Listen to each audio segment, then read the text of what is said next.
দেখুন আজ কোথায় চলে আসছি। আজ আপনাদের সাথে পরিচয় করিয়ে দিব কিভাবে দেখেন গ্রাম বাংলার যে ফসল তোলার একটা উৎসব ঘরে ঘরে শুরু হয় সেটা দেখাবো। এখন গ্রামের প্রত্যেকটা ঘরে ঘরে এই বৈশাখ মাসে চলছে ফসল তোলার ধুম। সবার বাড়িতেই দেখবেন নতুন ধানের সুঘ্রাণ, নতুন ধান শুকানো হচ্ছে, গোলা ভরা হচ্ছে।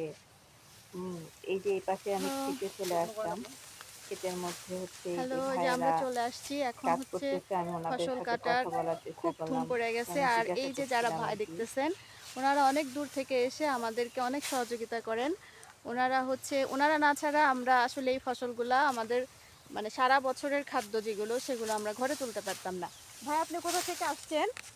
আমরা নীলফামারী থেকে আসছি। নীলফামারী থেকে। আপনারা কতজন আসছেন? আমরা তো প্রায় অনেকজন আসছি, কিন্তু এখানে আছি 11 জন। আচ্ছা, আচ্ছা। 11 জন আছি, ধান কাটতেছি আ আপনাদের এলাকায়। আপনার নাম কি? আমার নাম শ্রী উত্তম চন্দ্র রায়।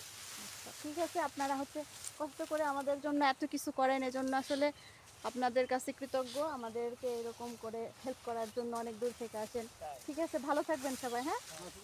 তারপর চলে আসলাম আস্তে আস্তে ওনাদের সাথে কথা বলার পর রাস্তায় দেখি একটা মেয়ে কলস ভর্তি কি যেন নিয়ে যাচ্ছে। আমি ভাবলাম যে এটার মধ্যে কি? পানি নিয়ে যাচ্ছে। পরে উনি বলল যে না, এটার ও, ভিতরে যে নাকি যারা ডাউল। কাজ করতেছে তাদের জন্য নিয়ে যাচ্ছ?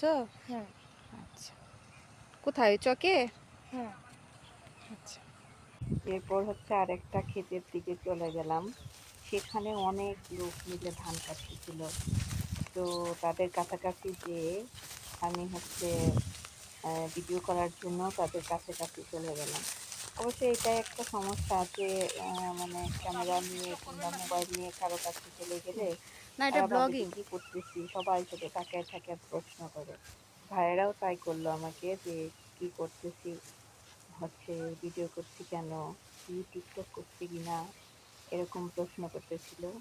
তো আমি বললাম যে হ্যাঁ ভাইয়া, আপনাদের হচ্ছে একটু ভিডিও করতেছি, তো আপনাদের সাথে একটু কথা বলতে আসলাম। আপনাদের এত সুন্দর কাজ করতেছেন, এগুলো একটু দেখানোর জন্য আসলাম।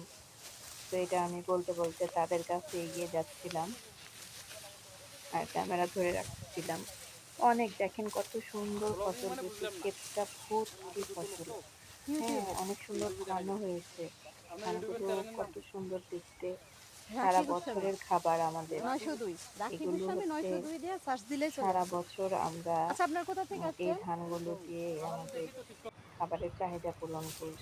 তারপর আস্তে আস্তে বাড়ির দিকে চলে আসতে লাগলাম। মাঠের মধ্যে দেখি যে নেট ভর্তি ধান শুকানো। এই পাশে ধান, ওই পাশে ধান, শুধু ধান চারিদিকে সবাই।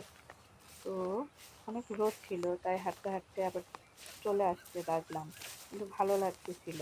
আজকের ওয়েদারটাও অনেক ঠান্ডা ছিল, রোদ থাকলেও এতটা গরম ছিল না। আমরা আসলে গ্রামে যারা বাস করি তাদের আসলে এইরকম জীবনটাই, কখনো মেঘ কখনো বৃষ্টি, হাসি কান্না।